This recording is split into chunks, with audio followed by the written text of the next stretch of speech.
The 30th of January, 1933, Germany.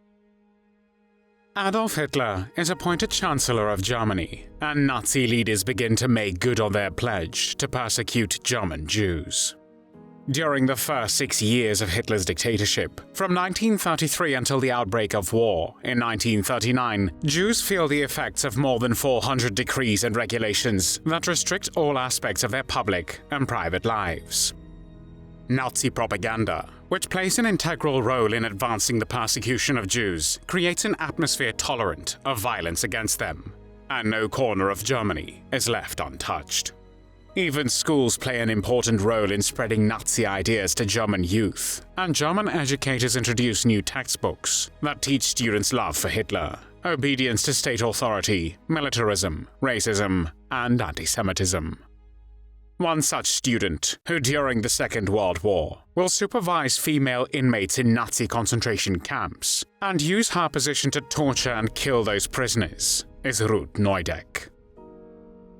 Ruth Neudeck was born as Ruth Hartmann on the 5th of July 1920 in Breslau, then part of the Weimar Republic, which was the name given to the German government from 1918 to 1933. When Adolf Hitler was appointed Chancellor of Germany in January 1933, Ruth was only 12 years old.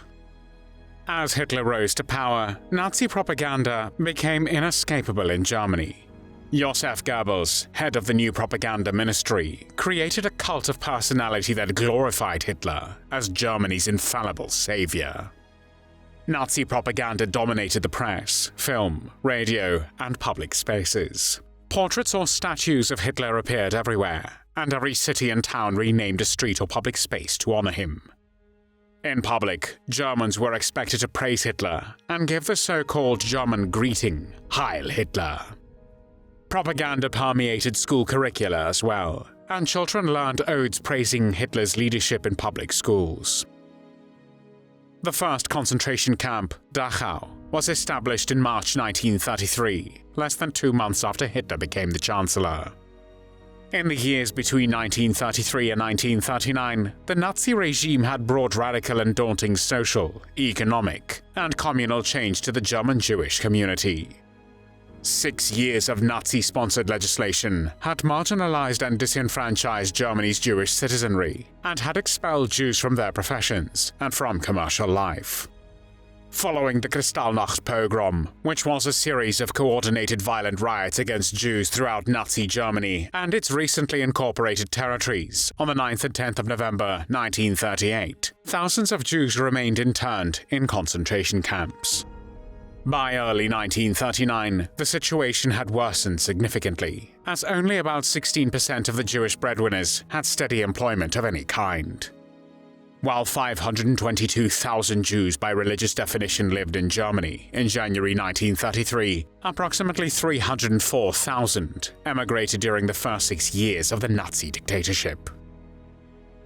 The Second World War started on the 1st of September 1939 when Nazi Germany invaded Poland.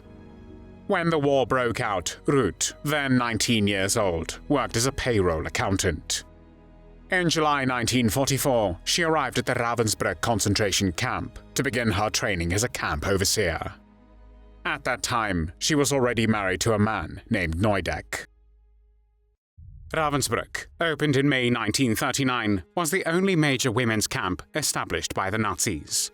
Ravensbrück camp was staffed both by SS men who served as guards and administrators, and by 150 women who served as supervisors. These female supervisors were either SS volunteers or women who had taken the job for the good pay and working conditions. Ravensbrück also housed a training camp for female SS guards, who were taught by Dorothea Binz, the sadistically cruel German Nazi officer and supervisor who instructed her trainees on how to handle the prisoners that they were going to supervise. These prisoners would have to work until they died, and the task of their supervisors was to get the maximum amount of work out of them while they were still alive. Thus, Ravensbrück also became a training center or a school of violence for about 3,500 female guards who went on to serve either there or at other concentration camps. Starting in the summer of 1942, SS medical doctors subjected prisoners at Ravensbrück to unethical medical experiments. They often used a hammer to break the legs of female prisoners, then infected open wounds with aggressive bacteria, and monitored the healing with and without various chemical substances such as sulfonamide, which was an early antibiotic to prevent infections. Believing it could help in treating amputee soldiers, they also tested various methods of setting and transplanting bones. Such experiments included amputations and were often performed without any anesthesia. While at Ravensbrück, Neudeck impressed her superiors with her brutality towards the imprisoned women, and by the end of July 1944, she was promoted to the rank of block leader. Neudeck was a twisted sadist who enjoyed taunting and beating the prisoners. She would beat prisoners who had lice, force them to strip naked, then douse them with cold water, and order them to stand in the cold. On one occasion, she even cut a prisoner's throat with the blade of a shovel. By early December 1944, Neudeck had become the leader of the prisoner Block 27, which housed about 700 female prisoners. After a brief period on sick leave, she then served for 10 days as the leader of the punishment block. In mid-January, Neudeck was transferred to be the first overseer at the Uckermark, a satellite camp located near the Ravensbrück main camp, where she remained until mid-February. After her arrival, Uckermark was used as an extermination camp for women who were sick, no longer efficient, and over 52 years old. As the camp leader, Neudeck had 5 female overseers under her command and was addressed by the guards as Frau Lagerleiterin, or Mrs. Camp Leader. At Uckermark, Neudeck participated in the selection and execution of over 4,000 women and children. The killing methods included strychnine poisoning, starvation, and gassing. Neudeck's reputation as a depraved beast preceded her, and during her time at Uckermark, her cruel treatment of prisoners continued. Irma Drksakova, a Holocaust survivor who served as a prisoner at Uckermark between 1942 and 1945, testified that Neudeck insisted no woman, even if dying, could remain inside the barracks during roll call. Those who attempted to stay behind were forcibly dragged outside by Neudeck herself. Drksakova recalled a particularly chilling morning when they placed a dying woman on 2 chairs, hoping she could pass away in peace. However, when Neudeck walked past and saw the woman, she brutally kicked her off the chairs, accelerating her death with a ruthless act of cruelty. Erika Buchmann, another Holocaust survivor, testified that she witnessed Neudeck pulling women, who were selected for the gas chambers, into the lorries by their hair. She recalled that Neudeck beat them in their faces and kicked their partly naked bodies with the heels of her boot. After loading them onto the lorry, Neudeck arrogantly looked back at the women and shouted, "Don't make such a fuss about the places to which you will be brought. It will be warm, so you won't need clothing." Neudeck was sadistically referring to the heat of the gas chambers. While working at Uckermark, she became a widow and then remarried, taking the name Ruth Neudeck after her second husband.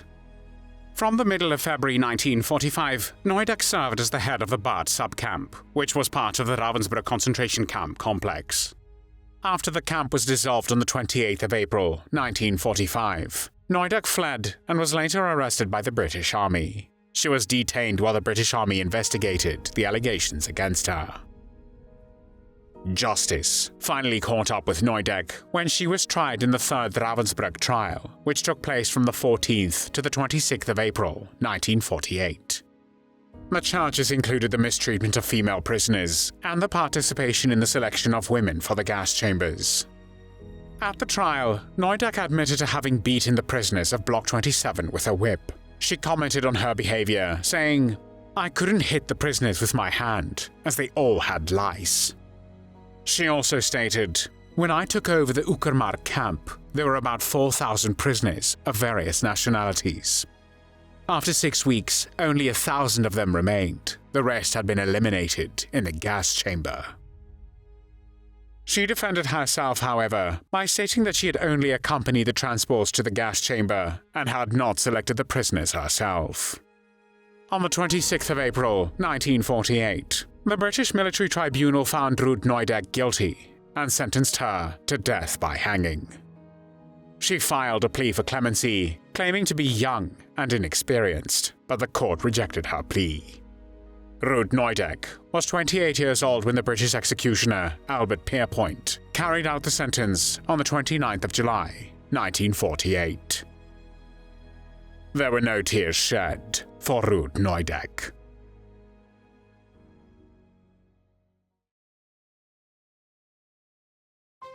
Thanks for watching the World History Channel. Be sure to like and subscribe, and click the bell notification icon so you don't miss our next episodes. We thank you, and we'll see you next time on the channel.